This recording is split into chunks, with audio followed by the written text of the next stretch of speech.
আসসালামু আলাইকুম, স্বাগত জানাচ্ছি রান্স নিউজে। আপনাদের সঙ্গে আছি আমি আরজি নিরাব আহমেদ। আপনারা দেখছেন রান্স নিউজ 2 FM, সত্যের সন্ধানে প্রতিদিনের সবচেয়ে নির্ভরযোগ্য সংবাদ নিয়ে আমরা আছি আপনার পাশে। ওমর আল্লাহরে পাপে ছাড়ে না পাপেরে, তেমনি ওয়াকারের ছাড়ে না পাপেরে। 18 জুলাই সারা দেশে শাটডাউনের ওপর শুরু হয়ে গেল গোয়েন্দা তৎপরতা, ট্রাইব্যুনালের বিস্ফোরণ, জবানবন্দি উপদেষ্টা আসিফ মাহমুদের। নোয়াখালীতে জামায়াতের মহিলা কর্মীকে জবাই ও গুমের হুমকি দিয়েছে বিএনপি নেতা। ওয়াকার কাপসে বিএনপির সমর্থনে সাহসী হয়ে উঠেছে সেনাপ্রধানের পিলখানা হত্যা রহস্য জড়িয়ে নতুন নাটকীয়তা। বানর হয়ে গেছি তো আমরা এখন, তাই বললাম, মন্তব্য ওসি তদন্ত হাবিবুল্লাহ খান পটিয়াদি। স্বৈরাচার হাসিনার 16 বছরের মানুষকে দাস বানিয়েছে বিএনপি, চাই দাসত্ব বজায় থাকুক। জনতার ঘোষণা, সেই দিন আর আসবে না ইনশাআল্লাহ। প্রবাসীদের ভোটাধিকার বিরোধিতায় নির্বাচন কমিশনের বিএনপি প্রতিনিধি দল এম রহম মাসুমের তথ্য টকশোতে হুবহু মিলেছে পাপিয়ার বক্তব্যের সঙ্গে।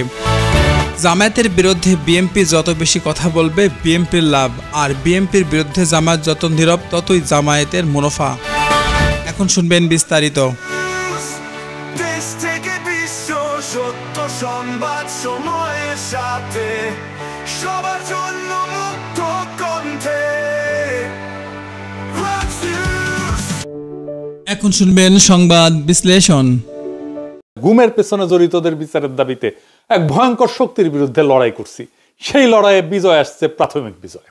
প্রথম ধাপে আমরা ওয়াকারকে পরাজিত করতে পারছি। আন্তর্জাতিক অপরাধ ট্রাইব্যুনাল এক ঐতিহাসিক পাহাড় সম কঠিন কাজ করছে।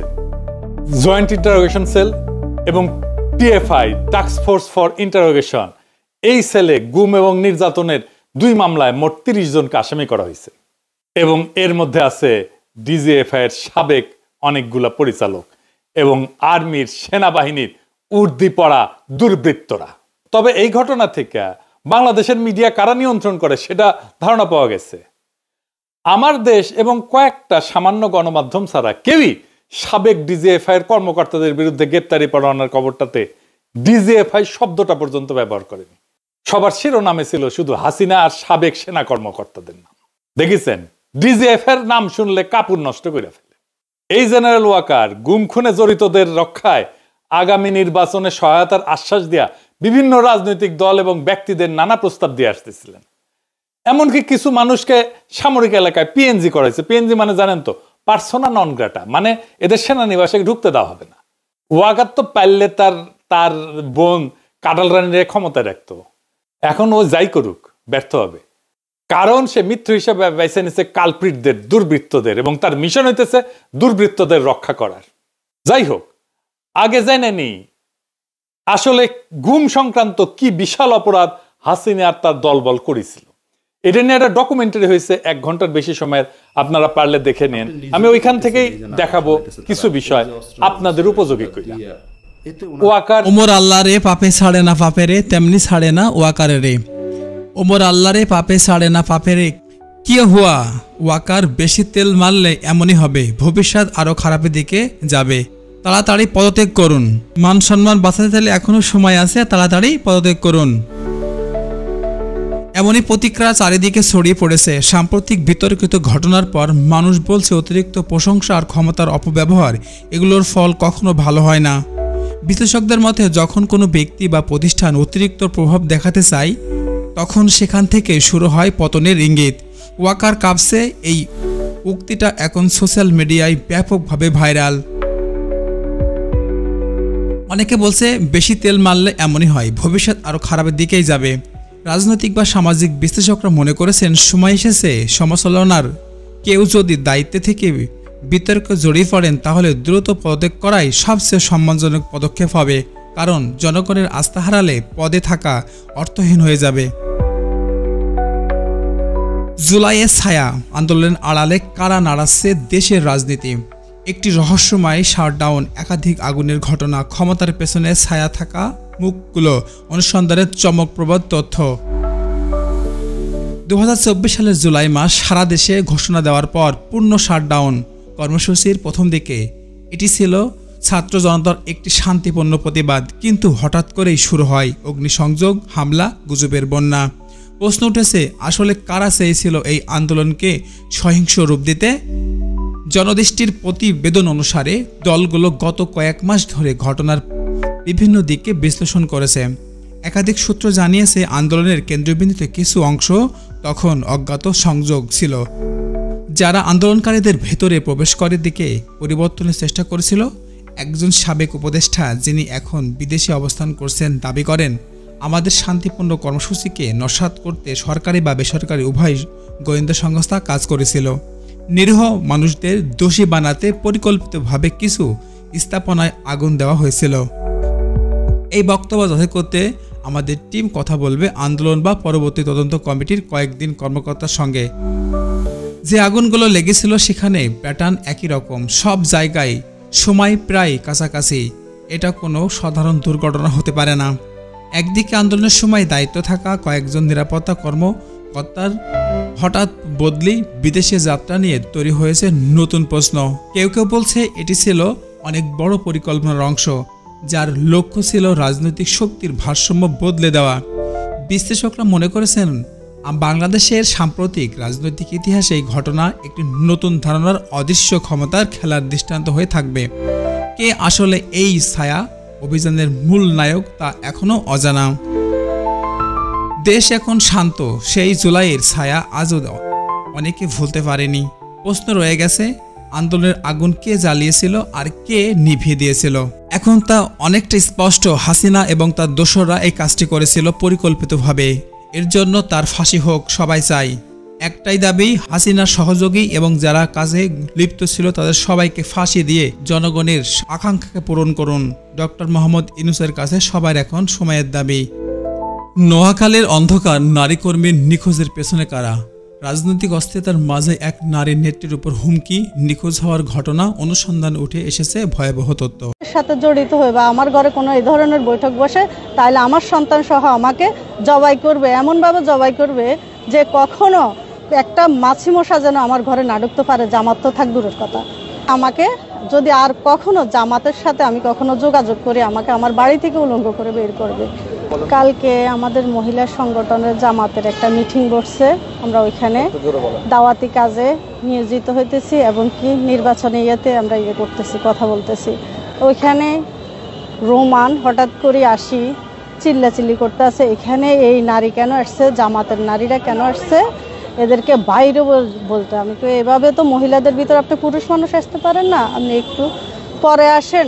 এর পরবর্তীতে উনি চিল্লাচিল্লি, বাবলু এবং কি রুবেল এরা সহ আরো কয়েকজন লোক আসি উল্টাপাল্টা কথা বলতেছে, গালিগালাজ করতেছে। আমি কি এভাবে তো নারীদেরকে কথা বলা যায় না, আপনারা এভাবে কথা বলতেছেন কেন?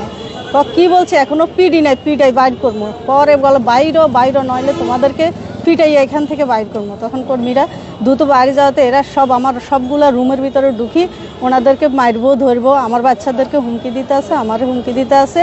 যদি কখনো আর আমি এই সংগঠনের সাথে জড়িত হই বা আমার ঘরে কোনো এই ধরনের বৈঠক বসে, তাহলে আমার সন্তান সহ আমাকে জবাই করবে, এমনভাবে জবাই করবে যে কখনো একটা মাছি মশা যেন আমার ঘরে না ঢুকতে পারে। জামাত তো থাক দূরের কথা।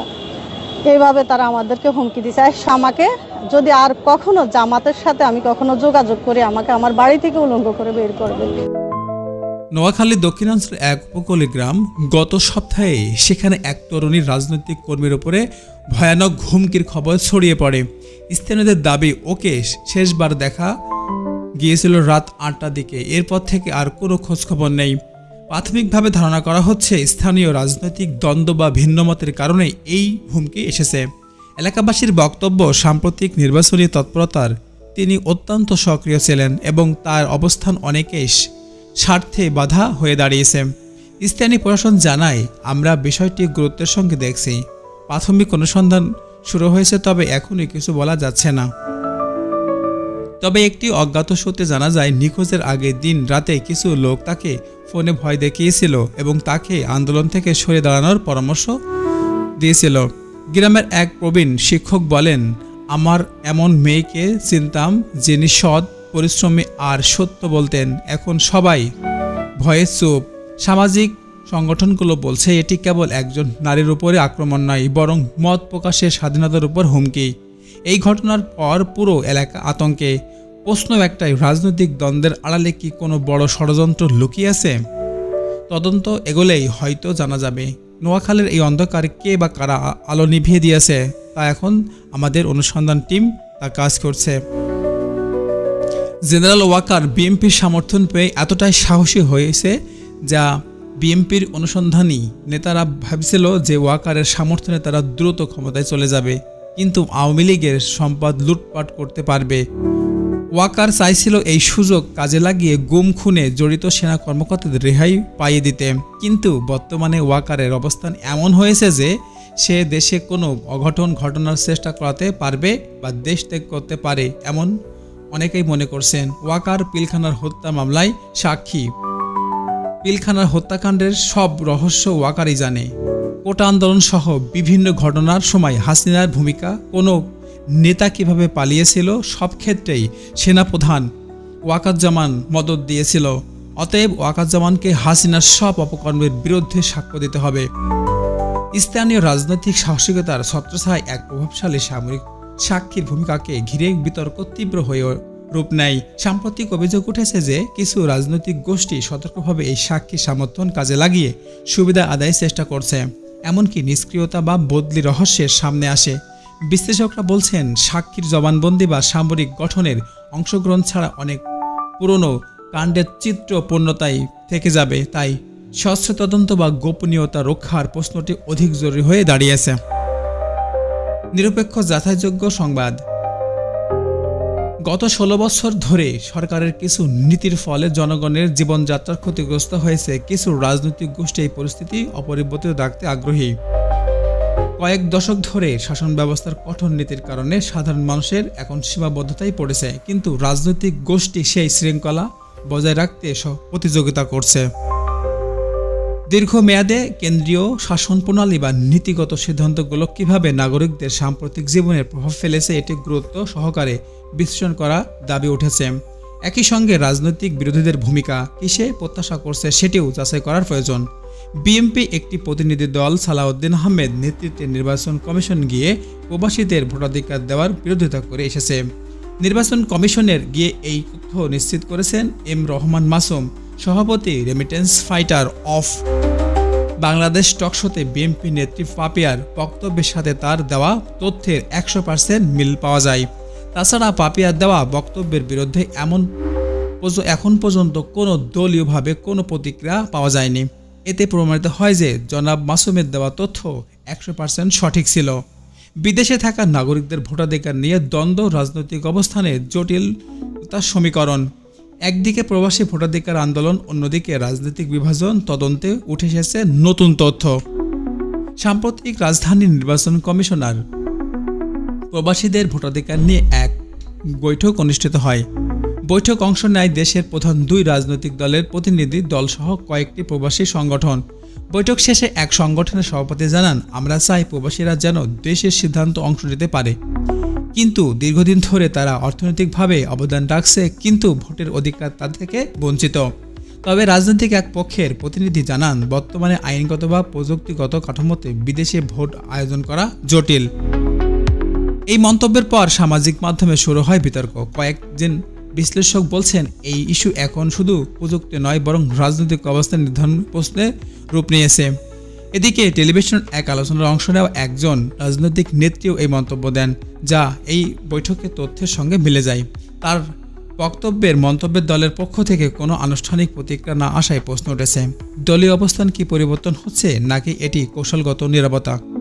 প্রবাসীদের ভোটাধিকার প্রশ্নটি এখন আর শুধু নাগরিক অধিকারের মন্তব্য সীমাবদ্ধ নয়, এটি শুধু ধীরে ধীরে রাজনৈতিক নীতি বা ভবিষ্যৎ ক্ষমতার ভারসাম্যের এক গুরুত্বপূর্ণ ইস্যুতে পরিণত হয়েছে। নির্বাচন কমিশন জানায়, সব পক্ষের মতামত পর্যালোচনা করে আমরা একটি নীতিমালা তৈরি করব। জামায়াতের বিরুদ্ধে বিএনপি যত বেশি কথা বলবে বিএনপি ততই ভালো, বিএনপির বিরুদ্ধে জামায়াত কম কথা বলবে জামায়াতে ততই ভালো। রাজনৈতিক মিত্রতার অদ্ভুত সমীকরণ, পক্ষপাতের সমালোচনার কি নতুন কৌশল? এক দল যত বেশি সমালোচনা করে অন্য দল ততই শক্ত হয়। দেশের রাজনীতিতে উল্টাপাল্টা মনস্তত্ত্বের খেলা চলে। বাংলাদেশের রাজনীতি এমন দেখা যাচ্ছে যে অদ্ভুত প্রবণতা, দুই পুরনো রাজনৈতিক ধারার মধ্যে মতাদর্শ দ্বন্দ্ব যতই তীব্র হচ্ছে ততই একে অপরের অস্তিত্ব আরও দৃঢ় হয়ে উঠেছে।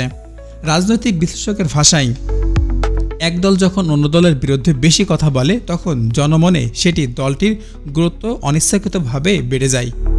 রাজনৈতিক ঘোষণা বিশ্লেষক মনে করেন যে সমালোচনা যতই বাড়ে জনসচেতনতা কেন্দ্রবিন্দুতে উঠে আসে সেই দল বা ব্যক্তি, ফলে ভোটাধিকারীদের মধ্যে অসহানুভূতির প্রভাব তৈরি হয়, যেটা কখনো কখনো প্রচারণার চেয়েও শক্তিশালী হয়ে ওঠে। একজন গবেষক বলেন, বাংলাদেশের রাজনীতি এখন প্রতিদ্বন্দ্বিতার পাশাপাশি পারস্পরিক নির্ভরশীলতার জায়গায় পৌঁছে আছে। একদল যত বেশি সমালোচনা করে অন্য দল তত বেশি আলোচনায় আসে। এই অদ্ভুত সম্পর্কের কারণে সাধারণ ভোটাররা অনেক সময় বিভ্রান্ত হন। তারা আসল বিরোধী বা কারা কৌশলগত সহায়ক সেটি স্পষ্ট থাকে না। রাজনৈতিক মঞ্চে এমন প্রতিটি বক্তব্য, প্রতিটি আলোচনা একটি রাজনৈতিক অংশ। সমালোচনার পরিমাণেই যত শক্তি পারে ততই প্রশ্ন উঠে আসে, তাহলে কে বা কাকে শক্তিশালী করছে? হাসিনার আমলে গুম হওয়া রাজনৈতিক কর্মীর উপরে 37% বিএনপি, 56% জামাত শিবিরের কর্মী হাসিনার এমন প্রীতিকর বিরোধী বিএনপির আওয়ামী লীগের কর্মীদের বন্ধুরূপে গ্রহণ করে নেবে, এটাই তো স্বাভাবিক। আন্তর্জাতিক অপরাধ ট্রাইব্যুনালের কার্যক্রমের বিএনপির কোনো গুরুত্বপূর্ণ অ্যাডভোকেটকে সরকার রাজি করাতে পারেনি। মানে খুব সহজ, আওয়ামী প্রীতির বিরুদ্ধে বিএনপি কি অকৃতজ্ঞ বন্ধু হতে পারে? গুমের পরিসংখ্যান তদন্তের প্রতিফলন, রাজনৈতিক সম্পর্কের নতুন ব্যাখ্যা। গুম হওয়া কর্মীদের মধ্যে 37% বিএনপি, 56% জামাত শিবিরের কর্মী। বিশ্লেষকরা বলছেন, এ থেকে বোঝা যায় রাজনীতির অদ্ভুত ঘূর্ণি চলছে। বাংলাদেশের সাম্প্রতিক রাজনৈতিক ইতিহাসে সবচেয়ে আলোচিত একটি বিষয় গুম ও নিখোঁজের ঘটনা। বেসরকারি মানবাধিকার সংস্থার তথ্য অনুযায়ী গত 16 বছরে গুম হওয়া রাজনৈতিক কর্মীদের মধ্যে 37% বিএনপি সমর্থক এবং 57% জামায়াত শিবিরের সঙ্গে যুক্ত। এই তথ্যের ভিত্তিতে বিশ্লেষকরা বলছেন যে দলগুলো কর্মীরা সবচেয়ে বেশি ভুক্তভোগী হয়েছে তারা পারস্পরিক সম্পর্ক বা রাজনৈতিক কৌশল এখন নতুনভাবে বিশ্লেষণের দাবি হয়ে রাখে।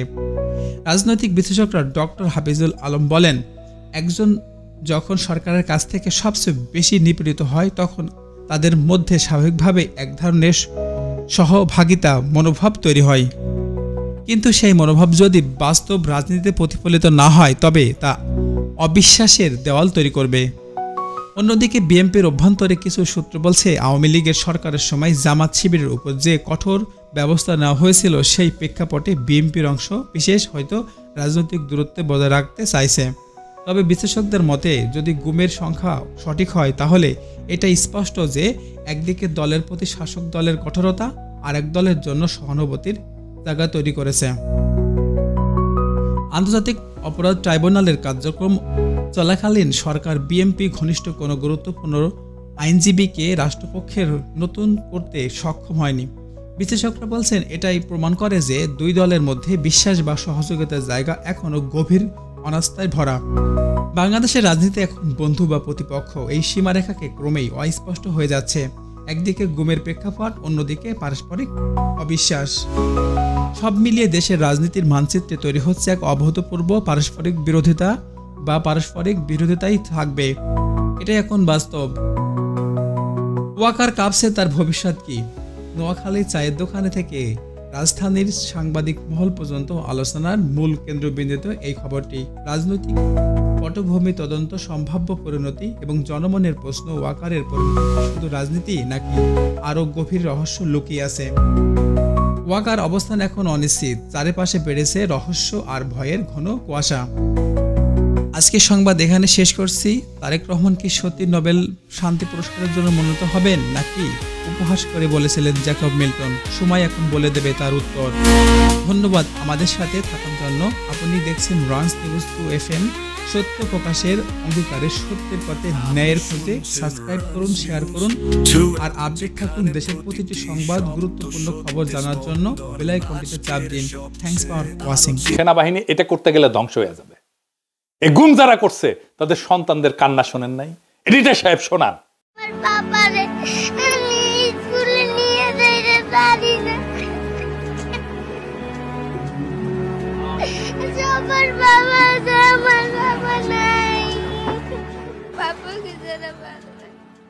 আরেক আরেকটা শোনান। আমার বাবাকে আমি একবারও দেখি নাই। আমার বাবাকে আমার খুবই দেখতে ইচ্ছে হয়, কিন্তু আমার বাবাকে আমি দেখতে পাই না। যখন আমি আমার স্কুল যাই তখন আমার বন্ধুরা তার বাবার সাথে যায়, আমি আমার বাবার সাথে ঈদ করতে পাই না। ঈদে সবাই তার বাবার সাথে মেলাতে যায়, আমি করতে পারি না। সবাই সবার বাবার সাথে মার্কেটে যায়, জামা কিনতে, তা আমি পারি না। কেন? সরকারের কাছে আমার একটাই দাবি, আমার বাবাকে ফিরিয়ে দেন। আমি আমার বাবাকে দেখতে চাই। আমার বাবা ছাড়া আমার ভালো লাগে না, আমি আমার বাবাকে দেখতে চাই। আরেকটা শোনান।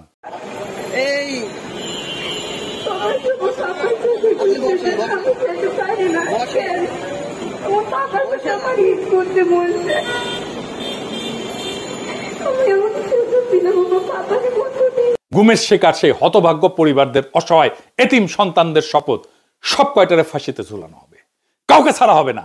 এই ভয়ানক আওয়ামী লীগ সংগঠনের সাথে যারা আছে তাদের একটাকেও ছাড়া হবে না। এই কান্নার কাফফারা আমরা আদায় করে ছাড়বো একদিন না একদিন।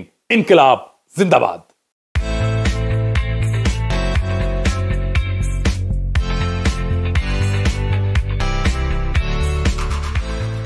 তো খবর নিয়ে হাজির আমি নিজে, আরজে নীরব আহমদ। চোখ রাখুন, কণ্ঠ শুনুন, জানুন প্রতি মুহূর্তের প্রতিধ্বনি।